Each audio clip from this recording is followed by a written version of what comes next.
Jason ហត់អត់អត់ហត់ទេ ខ្ញុំសួរអ្នកទាំងអស់គ្នាខ្ញុំឈ្មោះ Jason ខ្ញុំមកពីប្រទេសគេហើយខ្ញុំនៅ The Future ខ្ញុំចូលចិត្តលេងហ្នឹងហើយខ្ញុំ អាយុម៉ែនហើយ Jason អាយុ9ឆ្នាំហើយ មកហាត់បាល់ហ្នឹងបានប្រហែលម៉ានខែហើយ Jason មកពីប្រទេសណាដែរ តែនៅសេរី មកប៉ានេះសេរីយ៉ាណា បាទ Jason មកហាត់នៅហ្នឹងសប្បាយ សប្បាយ ចូលចិត្តលេងរ៉ូលអីគេ ចិត្តលេង Rose ឡើងហើយនៅខ្សែកាពី ឡើងមកយកហើយនឹងខ្សែការពារណាចឹងមាន warm up មានបរៀន skill មានបរៀនអីហ្នឹងសកម្មភាពទាំងអស់ហ្នឹងសប្បាយអត់ សប្បាយ តែសប្បាយជាងនេះអីគេ លេងមកហើយលេងមកហើយព្រោគ្រូពីះបរៀនណាបាទចង់ប្រកួតជាមួយក្រុមគេផ្សេងហ៎ចង់ណាអត់ខ្លាចទេណាអីសប្បាយណា សប្បាយ អត់ហត់ទេណា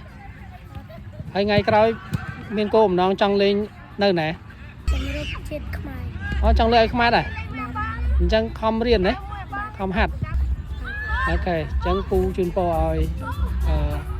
បំណងប្រាថ្នាបានជោគជ័យណាអរគុណច្រើនបាយបាយ